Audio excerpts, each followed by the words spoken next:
Hi, welcome to the Dirty Fingernail Studio. Today we're going to learn about making pop-up cards. So take a moment to gather your art supplies. Ruler, pencil, scissors, a Sharpie or a marker, and some glue. And some scrap papers that you may have around the house. So pop-art is the art of making a piece of supposedly two-dimensional paper something three-dimensional. You might want to warm up by just cutting and taping some papers to see all of the different three-dimensional shapes you can create.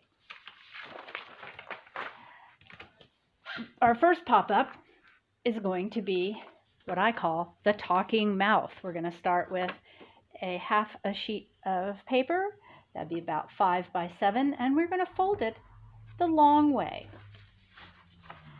Easiest to match your corners together. Hold those corners down and then smooth towards the folded edge.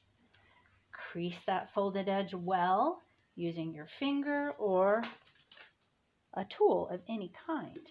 Paper has memory, and once you've folded that edge, it will always know it was there. You're on your first step to paper folding. You've created a three-dimensional environment. This would be called a valley fold, and this would be a mountain fold. We're going to take the folded edge and we're going to divide it into thirds, marking it with a pencil.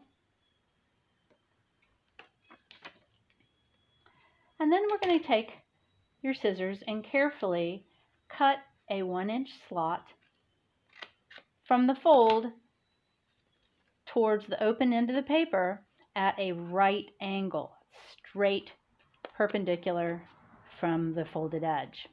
Now you're going to take that folded, that cut edge, and you're going to fold it at a diagonal to the left and a diagonal to the right. Depending on your end goal, you can make those triangles the same size, symmetrical, or different sizes, asymmetrical. We want the paper to really remember these angles, so we're going to crease it multiple times, back and forth, and then flat where you started. Open up that horizontal piece of paper from the valley and poke the mouth through. Crease it all the way to remind it, and you have a talking mouth. You can embellish your talking mouth by adding color on the back, three-dimensional eyes, and other features. Or you can really have fun with collage.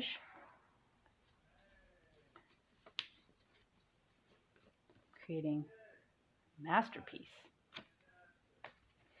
That's pop-up number 1. Now for pop-up number 2. Pop-up number 2 is your most functional pop-up of all time. I call it the box. We'll start with a half a sheet of paper, approximately 5 by 7, but this time we're going to fold it on the short side, matching the two corners together, smoothing it back towards the fold and creasing it well. Now you have your valley or your mountain. Look at the folded side. We are going to measure somewhere on that folded side and make a 1-inch wide box. So we're going to mark it in 2 places, 1 inch apart. This can be anywhere on the folded side, and it's kind of up to you as what your design might be. Get your scissors, and from the folded side up, we're going to make 2 1-inch clips. This should complete a right-angled square box that we can fold back and forth like a hinge and pop it towards the center to create, I don't know, what would you create?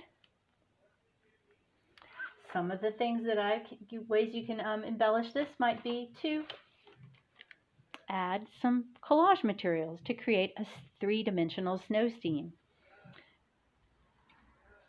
They'll pop up when you open the card. It can go horizontal.